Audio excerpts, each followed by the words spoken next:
दोस्तों, राजनीति में कोई किसी का परमानेंट दोस्त और कोई किसी का परमानेंट दुश्मन नहीं होता है, लेकिन इसी राजनीति में कई ऐसी दोस्ती की मिसालें हैं जिनकी लोग हमेशा तारीफ करते हैं। ऐसी ही एक दोस्ती की हम आपको आज कहानी बताने वाले हैं। ये दोस्ती झारखंड के दो महत्वपूर्ण राजनीतिक दलों के अलग अलग नेताओं के बीच है। इनमें से एक नेता आज इस दुनिया में नहीं है और एक नेता आज मौजूदा सांसद हैं, लेकिन दोनों की दोस्ती की मिसालें झारखंड की राजनीति में समय समय पर हिलोरे मारती हैं।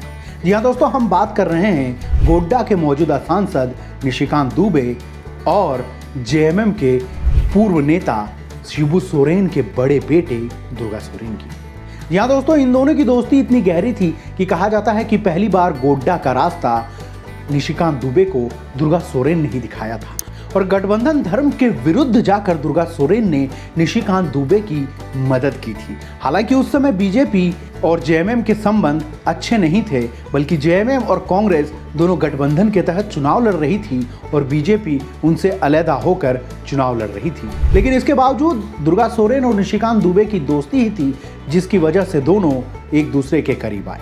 अब इस दोस्ती की चर्चा हम इस समय क्यों कर रहे हैं ये भी जान लीजिए। दरअसल इस दोस्ती की चर्चा हम इस समय इसलिए कर रहे हैं क्योंकि दुर्गा सोरेन की पत्नी और शिबू सोरेन की पुत्रवधू सीता सोरेन इन दिनों बीजेपी में आ चुकी हैं और दुमका से बीजेपी ने उन्हें लोकसभा का टिकट भी दे दिया है। अब ऐसे में बस देखना है कि दुमका में सीता सोरेन जीत पाती हैं या नहीं, ये तो वक्त बताएगा।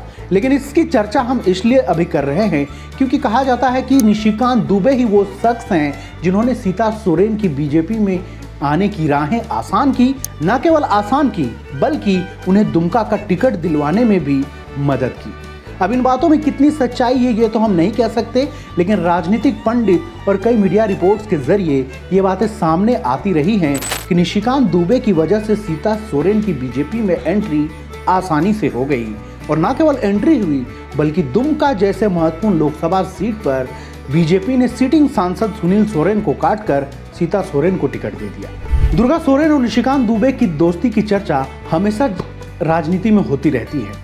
कहा जाता है कि निशिकांत दुबे उस समय दिल्ली से सीधे गोड्डा आए थे और उन्हें पहली बार कांग्रेस के दिग्गज नेता फुरकान अंसारी के सामने 2009 में उतारा गया था और निशिकांत दुबे ने भी अपने शीर्ष नेतृत्व को निराश नहीं किया और 2009 से शुरू हुआ उनका सांसदी का सफर आज तक जारी है। फुरकान अंसारी भी कोई छोटे मोटे नेता नहीं है। फुरकान अंसारी की गिनती झारखंड कांग्रेस के बड़े नेताओं में की जाती है और राजनीति के वो भी एक माहिर खिलाड़ी माने जाते हैं। लेकिन उस समय दुर्गा सोरेन ने जिस तरह से मदद की थी, सीता सोरेन के बीजेपी में आने के बाद इस बात की भी चर्चाएं शुरू हो गई है कि शायद निशिकांत दुबे दुर्गा सोरेन की उस मदद का एहसान चुका रहे हैं, क्योंकि दुर्गा सोरेन अभी इस दुनिया में नहीं है और जेएमएम के अंदर जिस तरह से सीता सोरेन ने बगावती तेवर दिखाए, निशिकांत दुबे लगातार जेएमएम पर हमलावर रहे, लगातार वो कहते रहे कि सीता सोरेन को वो मान सम्मान जेएमएम में नहीं मिलता है, जिस वजह से उनकी नाराज़गी सामने आती रही है। और अब ऐसे में सीता सोरेन की एंट्री बीजेपी में हो चुकी है और वो दुमका के दंगल में चुनावी मैदान में भी है।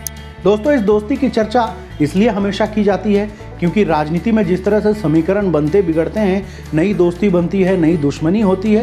लेकिन झारखंड की इस राजनीतिक दोस्ती का परिणाम क्या होगा ये तो आगे हमें पता चलेगा। लेकिन जिस तरह से बीजेपी ने सीता सोरेन को हाथों हाथ लिया और उन्हें टिकट भी दिया, इसकी चर्चा कई सालों तक झारखंड की राजनीति में होती रहेगी। दोस्तों, आपको कैसी लगी ये सियासी कहानी हमें ज़रूर बताएं और ऐसे ही और वीडियोस के लिए हमारे चैनल को लाइक, शेयर और सब्सक्राइब ज़रूर करें।